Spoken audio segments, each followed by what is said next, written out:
Tahukah Anda, otak merupakan bagian tubuh yang paling penting bagi manusia? Sekarang angkat tangan Anda dan letakkan pada dahi. Tepat di situ, ada bagian otak yang paling istimewa. Bagian itu disebut prefrontal cortex, atau disingkat PFC. Menurut peneliti otak Jordan Grafman, PFC ini hanya ada pada otak manusia, sehingga membedakan kita dengan binatang. Bagian ini diciptakan dan dirancang khusus oleh Tuhan supaya manusia mampu memilih dan memiliki etika. PFC berfungsi seperti pemimpin. Ia bertanggung jawab untuk berkonsentrasi, memahami benar dan salah, mengendalikan diri, menunda kepuasan, berpikir kritis, dan merencanakan masa depan.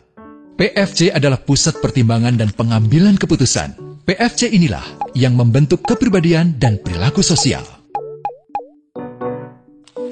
Sayangnya, PFC adalah bagian otak yang paling mudah mengalami kerusakan. Jika PFC rusak, maka kepribadian orang bisa berubah.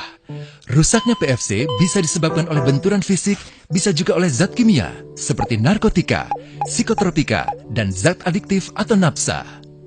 Dan ternyata penyebab paling merusak juga pornografi, yang disebut narkolema, narkotika lewat mata. Bagaimana pornografi mempengaruhi otak dan pikiran kita?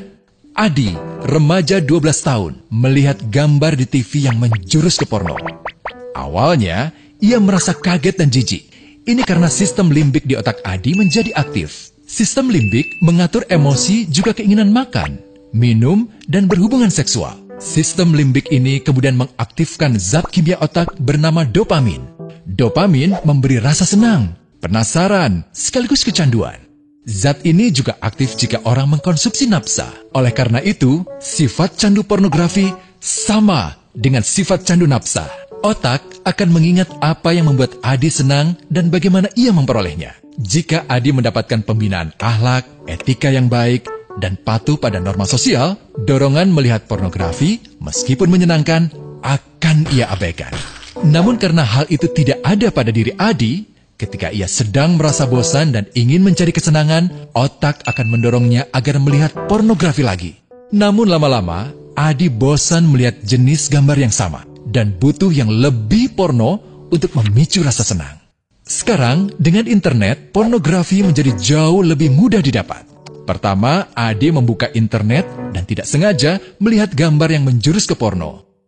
Berikutnya, ia sengaja membuka lagi untuk melihat yang lebih porno. Awalnya melihat yang sedikit terbuka, lama-lama semuanya terbuka.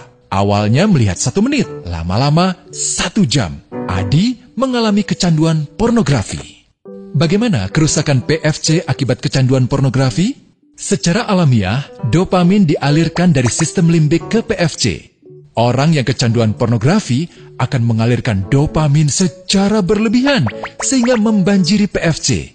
PFC menjadi tidak aktif karena terendam dopamin. Semakin sering PFC tidak aktif, ia akan semakin mengerut dan fungsinya terganggu.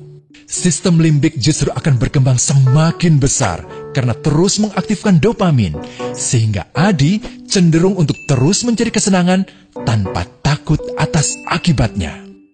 Jika tidak ditangani segera, Adi berpeluang besar menjadi pelanggan pornografi seumur hidup dan mengalami kerusakan otak di bagian PFC. Awalnya, ia akan kehilangan konsentrasi, penurunan kemampuan menimbang benar dan salah, serta berkurangnya kemampuan mengambil keputusan. Lama-lama, besar kemungkinan ia akan melakukan masturbasi, oral seks, hubungan seksual suka sama suka, dan mudah berganti-ganti pasangan seksual. Pernikahan dianggap tidak penting. Pasangan dianggap hanya sebagai objek seksual semata, cenderung merendahkan derajat dan kehormatan lawan jenis. Selera hubungan seksualnya pun tidak sehat dan seenaknya, kasar sampai tega memperkosa. Manusia jadi tidak ada bedanya dengan binatang. Inilah dampak yang terjadi akibat kerusakan PFC. Ahli bedah otak Donald Hilton Jr. mengatakan, jika difoto menggunakan alat magnetic resonance imaging, otak yang rusak akibat pornografi memperlihatkan hasil yang sama dengan otak yang rusak karena kecelakaan. Ia juga mengatakan, Berbeda dengan dampak nafsa yang merusak otak di 3 bagian, pecandu pornografi yang sudah melakukan hubungan seks dengan anak-anak mengalami kerusakan otak di 5 bagian. Terbukti, pornografi pada anak lebih bersifat merusak karena PFC belum matang dengan sempurna.